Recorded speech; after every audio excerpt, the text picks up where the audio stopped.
You know, I'm not sure where people are getting that nobody's talking about the train derailment. Everywhere I look, I see stories about the train derailment. Local media, national media, New York Times and Washington Post, CNN and Fox News, independent media, Twitter, Reddit. Everywhere I look, people are talking about the train derailment. So for the people emailing me saying, David, why is no one talking about it?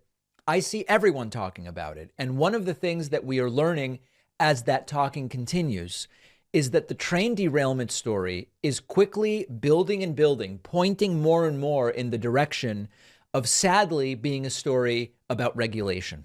And I know that the right hates this. The right wants to argue that businesses have an incentive to regulate themselves. Why wouldn't they, right? I mean, because if they don't regulate themselves and something bad happens, then it's terrible for PR.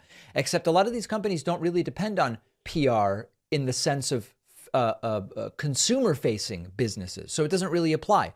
And we know from endless examples from history that it simply doesn't work that way. We have an article here from FreightWaves, which covers the train industry, I guess we would say. Norfolk Southern eliminated key maintenance role in the derailment region per the union.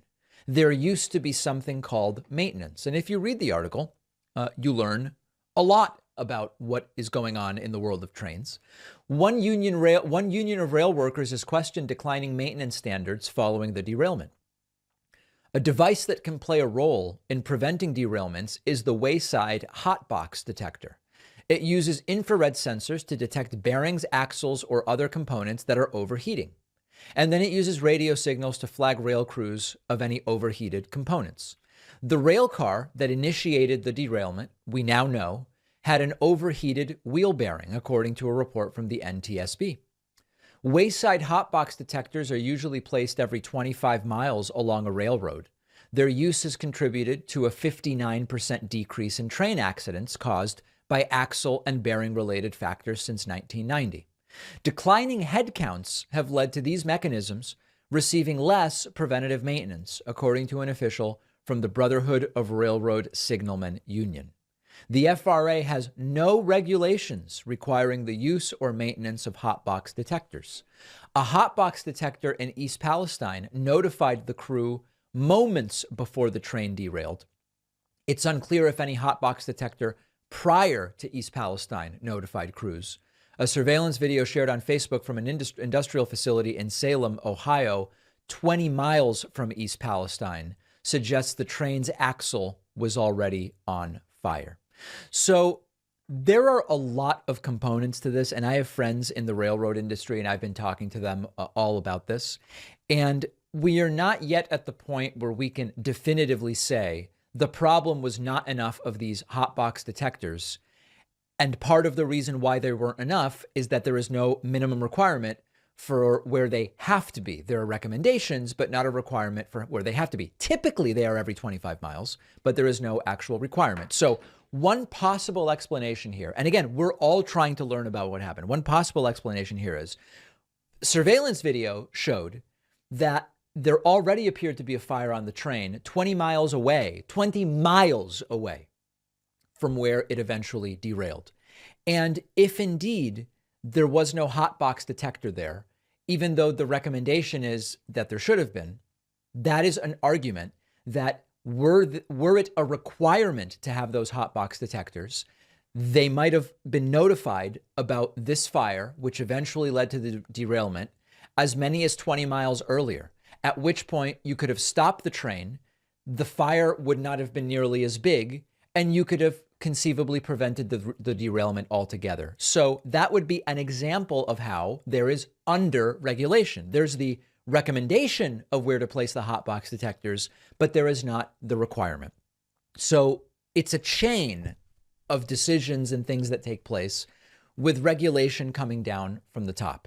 Now, we also know that more generally, there's another issue here, which is Norfolk Southern wants to make as much money as they can. And we have reports that Norfolk Southern cut workers, cut maintenance, and opted not to do as much in terms of expenditures on new safety systems when they didn't have to all of that in order to save on expenses and to make more money. And then the third element of this, of course, and I told you this last week or the week before, there were additional requirements placed on trains by the Obama administration, which were repealed under the Trump administration in 2018. I'm not going to redo that story now because I already told you the details of that. Obama putting in place these things and the Trump administration rolling them back. So we are still building up our exact understanding of what took place here, but it is increasingly pointing to a story about under-regulation where we know the technology that can prevent these things. We know that when the technology is used, these events decrease dramatically, and that was not in place in this particular case. We will soon know for sure whether that was the cause, but the early report says it was. So remember, when the right says we're over-regulated everywhere, there may be over-regulation in some places, and I'm certainly open to, we should have a reason for regulations that are put in place. But removing regulations for the sake of saying we've removed regulations not only doesn't make any sense, it also is extraordinarily dangerous when you're looking at situations like this. We will have links to all of these stories I've been putting up on the screen in the description to the YouTube videos for these stories. You can find the YouTube channel at youtube.com/The David Pakman Show.